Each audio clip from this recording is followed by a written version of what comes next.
नमस्कार दोस्तों, मैं भारत भूषण जो यूथ क्लासेस में आपका स्वागत करता हूं। साथियों, कल हमने सिंधु घाटी सभ्यता की विशेषताएं पढ़ी। आज हम भारत की दूसरी सभ्यता, जो प्राचीन सभ्यता थी, सिंधु घाटी सभ्यता के पतन के बाद शुरू हुई वैदिक सभ्यता को पढ़ते हैं कि वैदिक सभ्यता कौन सी थी। जब हम वैदिक सभ्यता की बात करते हैं तो वैदिक शब्द की जो उत्पत्ति हुई है वो वेदों से हुई है। क्योंकि हम किसी भी परीक्षा में बैठे उसमें एक ना एक प्रश्न ऐसा आ जाता है जिससे हमें वैदिक सभ्यता का आभास हो जाता है। जैसे पूछ लेते हैं ऋग्वेद की जो उत्पत्ति है वो किसके द्वारा की गई, तो नाम आता है वैदिक सभ्यता में आर्यों द्वारा। क्योंकि वेद से ही वैदिक बना। किसे? वेद से ही वैदिक बना। तो वेद से वैदिक बना तो वैदिक सभ्यता। क्योंकि वेदों की जो उत्पत्ति है या वेदों को जो लिखा, वेदों को लिखा वो आर्य लोगों के द्वारा लिखा गया। तो जब आर्य लोगों के द्वारा लिखा गया तो इस सभ्यता को आर्य सभ्यता का नाम दिया गया। तो दो चीजें क्लियर कि वेद से वैदिक बना और वेदों की उत्पत्ति आर्यों द्वारा हुई, तो आर्यों के माध्यम से ही इसे आर्य सभ्यता भी कहा गया। भारत की प्राचीनतम सभ्यता में से जब सिंधु घाटी सभ्यता पढ़ते हैं तो उसके पतन के बाद सबसे बड़ी सभ्यता के रूप में अगर देखा जाए तो आर्य सभ्यता को देखा जाता है या जाना जाता है। अब आर्य कौन थे, यह प्रश्न उठता है। आर्य कौन थे? तो इतिहासकार अलग अलग इस सभ्यता को अलग अलग रूप में देखते हैं। जैसे कुछ इतिहासकार इसे जर्मनी के निवासी मानते हैं, तो कुछ इतिहासकार रूस के दक्षिणी भाग को आर्यों का आदि देश कहते हैं। इसी प्रकार आर्य लोगों को कुछ मंगोल जाति के लोग, जो क्योंकि मंगोल जाति के जो लोग थे वो भ्रमणशील थे, आक्रांता थे, तो कहते हैं कि मंगोल जाति के लोग भारत में आए और आर्य लोगों के नाम से जाने गए। यही सभ्यता, आर्य सभ्यता ही ईरान में जाकर के भी बसी, तो इसी सभ्यता को हम आर्य सभ्यता के नाम से जानते हैं। लेकिन एक प्रश्न और उठता है कि आर्य का अर्थ क्या होता है। तो दोस्तों, आर्य का जो अर्थ होता है वो श्रेष्ठ होता है। श्रेष्ठ।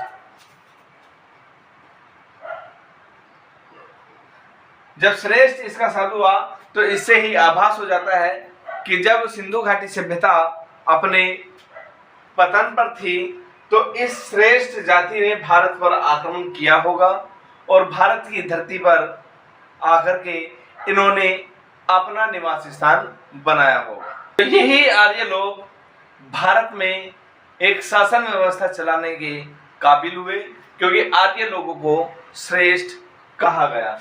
इन्हीं आर्यों ने वेदों की रचना की और वेदों के रचना करने के बाद इसे वैदिक सभ्यता के रूप में जाना गया। अब प्रश्न उठता है कि आर्यों का आगमन भारत में कब हुआ। आर्यों का भारत में आगमन, तो इसमें सबसे पहले नाम आता है बाल गंगाधर तिलक, जिन्होंने आर्यों को भारत में 6000 ईसा पूर्व का माना।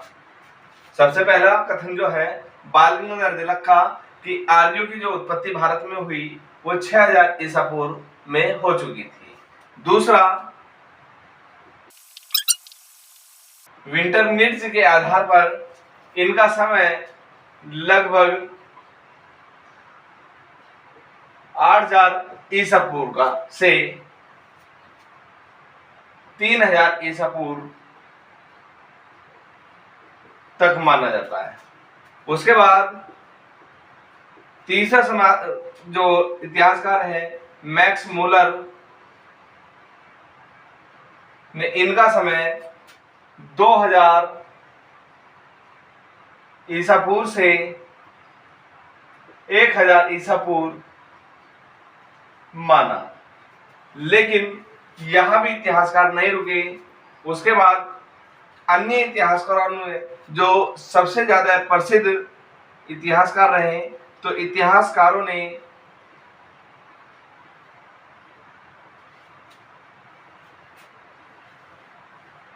वैदिक सभ्यता का जो समय बताया वो 1500 ईसा पूर्व से 600 ईसा पूर्व तक का जो समय बताया वो वैदिक सभ्यता का बनाया। जो सबसे ज्यादा जो समर्थन प्राप्त हुआ वो इस समय को प्राप्त हुआ। तो अगर देखा जाए तो 6000 ईसा पूर्व या 8000 ईसा पूर्व या 2000 ईसा पूर्व, ये एक ऐसे साक्ष्य रहे कि अगर 6000 या 8000 ईसा पूर्व की बात करें तो ये सिंधु घाटी सभ्यता से भी प्राचीन साक्ष्य हो गए। तो जबकि सिंधु घाटी सभ्यता का जो समय रहा वो 7557 ईसा पूर्व सबसे प्रारंभिक समय था, जिसमें मेहरगढ़ वगैरह उस समय पढ़े जाते थे, सोरन घाटी पढ़ी जाती थी। तो ये सबसे प्राचीन समय था सिंधु घाटी सभ्यता का। लेकिन आर्य सिंधु घाटी सभ्यता के पतन के बाद आए। तो सबसे ज्यादा इतिहासकारों ने इस तिथि को सर्वमान्य तिथि घोषित किया कि आर्य जो थे वो 1500 ईसा पूर्व से लेकर के 600 ईसा पूर्व के बीच में भारत में अपना जो वर्चस्व था उन्होंने वो बनाए रखा। इनका आगमन हुआ। अब इन्होंने अपनी जो बस्तियां हैं सबसे पहले कहां पर बनाई? इस तरीके से था, यहां पर ये पंजाब आ गया, ये पाकिस्तान है, वर्तमान पाकिस्तान उस समय भारत का हिस्सा हुआ करता था, और यहीं पर ये पंजाब राज्य है। सिंधु नदी यहां पर बहती थी जिसकी 5 प्रमुख धाराएं थी। तो इसे बस्तियां बसाने के लिए आर्यों ने सप्त सिंधु नदी,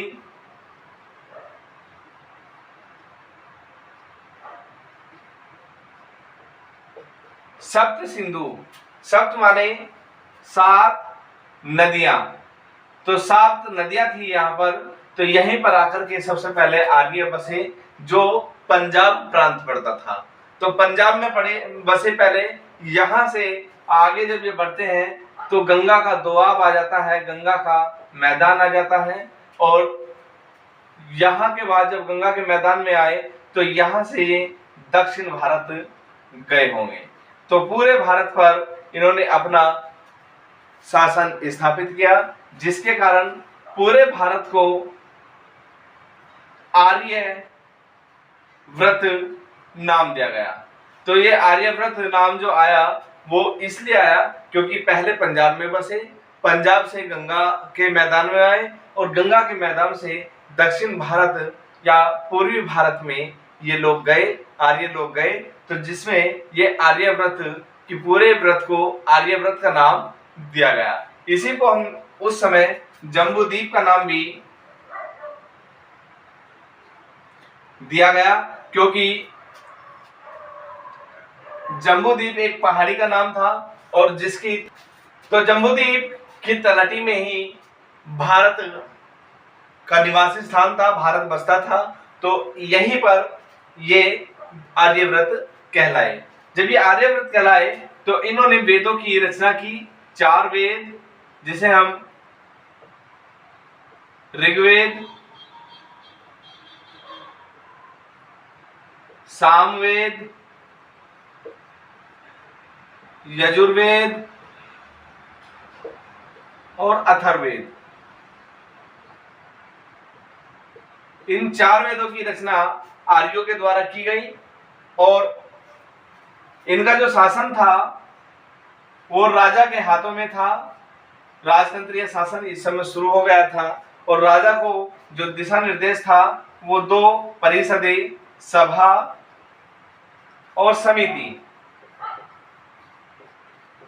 ये दो प्रकार की सभाएं थी जो जनता के द्वारा चुनी जाती थी।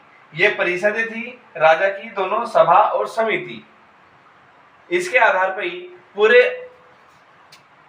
वैदिक सभ्यता को आगे बढ़ाते चले गए।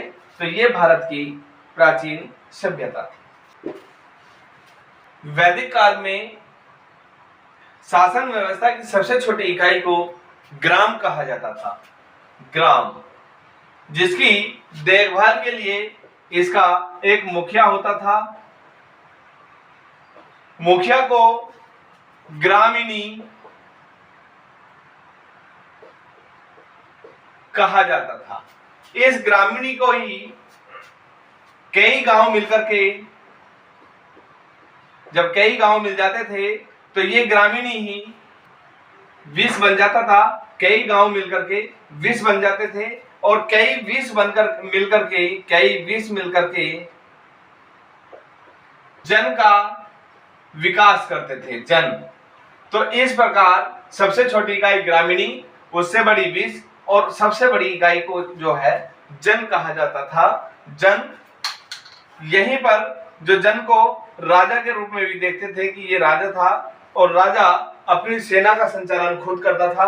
वो रथ पर बैठकर जाता था और अपनी सेना का संचालन करता था, युद्ध वगैरह करता था। चार प्रकार की उस समय सेना थी, जिसमें रथ सेना, पैदल सेना, अश्वारोही सेना और हाथी। ये 4 प्रकार की सेनाएं थी। तो ये चारों प्रकार की सेनाओं का जो संचालन था वो राजा के द्वारा होता था। तो इसका जो मेन था वो राजा था। तो इस प्रकार जो वैदिक सभ्यता थी वो अपने चरम पर पहुंची और इसने पूरे विश्व को अपने आगोश में ले लिया।